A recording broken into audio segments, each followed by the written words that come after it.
Hello friends, welcome back to my channel ருசிக்கலாம். நம்ம இன்றைக்கி பார்க்க போகிற ரெசிபி ரொம்ப சூப்பரான டேஸ்டியான மட்டன் தண்ணி குழம்பு தான் பார்க்க போகிறோம். இது ரொம்ப ஈஸிங்க, அதே சமயம் ரொம்ப டேஸ்ட்டாக இருக்கும். நல்லா சுட சுட இட்லி, சுட சுட ரைஸு, தோசை, சப்பாத்தி இது எல்லாத்துக்கும் வச்சு சாப்பிட்லாம். ரொம்ப நல்லாயிருக்கும். இடியாப்பத்துக்கு கூட ரொம்ப நல்லாயிருக்கும். கண்டிப்பாக ட்ரை பண்ணுங்கள். வாங்க இதை இப்போ எப்படி செய்யலான்னு பார்க்கலாம். அதுக்கு முன்னாடி நம்ம சேனலில் இப்போ தான் நீங்கள் ஃபஸ்ட் டைம் பார்க்குறீங்கன்னா மறக்காமல் சப்ஸ்கிரைப் பண்ணிக்கோங்க. இன்னும் நிறைய பேர் சப்ஸ்கிரைப் பண்ணாமல் தான் பார்த்துட்ருக்கீங்க. நீங்கள் சப்ஸ்கிரைப் பண்ணிவிட்டு பாருங்கள், எனக்கு ரொம்ப ஹெல்ப்ஃபுல்லாக இருக்கும். வாங்க நம்ம இப்போ எப்படி செய்யலான்னு பார்க்கலாம். ஒரு குக்கரில் நல்லெண்ணெய் சேர்த்துக்கோங்க. நான் இந்த பிராண்டு நிலாரா அந்த நல்லெண்ணெய் தான் யூஸ் பண்ணுறேன். ரொம்ப சூப்பராக நல்ல ஃப்ளேவர்ஃபுல்லாக இருக்குது. நீங்கள் சவுதியில் இருந்தீங்கன்னா இந்த பிராண்ட் ட்ரை பண்ணி பாருங்கள். இப்போது ஒரு 2 டேபிள் ஸ்பூன் அளவுக்கு நல்லெண்ணெய் சேர்த்துருக்கேன். அதில் 1 டீஸ்பூன் அளவுக்கு கடுகு, ஒரு சின்ன துண்டு பட்டை, 4 கிராம்பு, கொஞ்சோண்டு கல்பாசி, 2 ஏலக்காய், இது எல்லாத்தையும் சேர்த்து நல்லா ரோஸ்ட் பண்ணிக்கலாம். இது கொஞ்சம் நல்லா வறுபட்டு வந்ததுக்கப்புறம் நல்ல சின்ன வெங்காயத்தை வந்து ஒரு 25 சின்ன வெங்காயம் எடுத்துக்கோங்க. இதை நல்ல மையாக பேஸ்ட்டாக அரைச்சி சேர்த்துக்கோங்க. இதையும் இப்போ நல்லா வதக்கிக்கணும். அந்த ராஸ்மெல்லாம் போகணும். நல்லா வதக்கி எடுத்துக்கோங்க. அடுப்பை நல்லா மீடியம் ஃப்ளேமில் வச்சுட்டு வதக்கி எடுத்துக்கோங்க.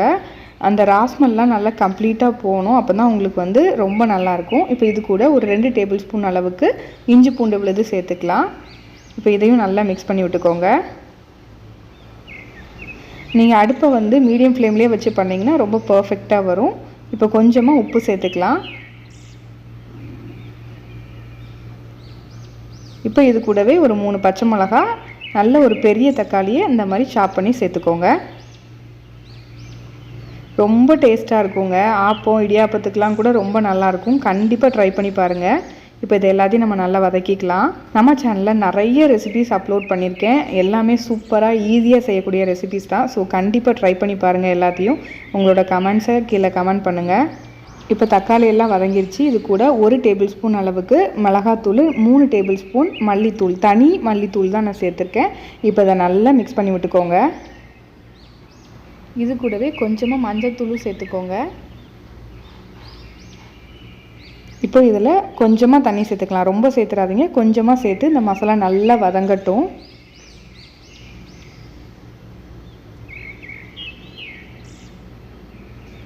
பாருங்கள், மசாலா ஓரளவுக்கு வதங்கிடுச்சு. இப்போ இதில் ஒரு 3/4 கிலோ நல்ல எலும்போடு சேர்ந்த மட்டன் நான் சேர்த்துக்கிறேன். எலும்போடு உள்ளது சேர்த்துக்கோங்க. அப்போ தான் ரொம்ப நல்லாயிருக்கும்.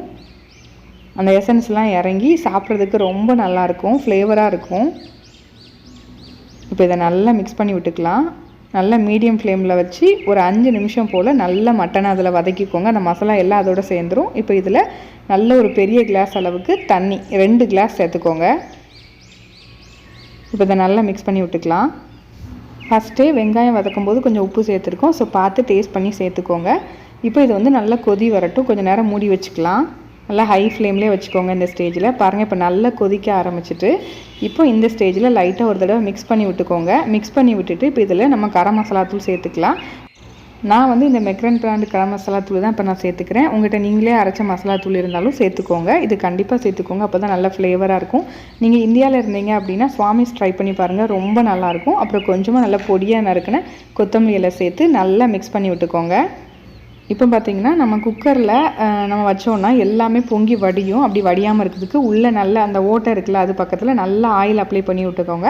அதுக்கப்புறம் நீங்கள் குக் பண்ணிங்கன்னா உங்களுக்கு பொங்கி வடியவே செய்யாது. பாருங்கள், ஒரு சொட்டு கூட பொங்கி வரல. ஒரு 7-8 விசில் நீங்கள் வாங்குகிற மட்டனை பொறுத்து வச்சு எடுத்துக்கோங்க. பாருங்கள் எவ்வளோ சூப்பராக வந்திருக்கு அப்படின்ட்டு. ரொம்ப சூப்பராக சுவையாக டேஸ்ட்டாக இருக்கும்.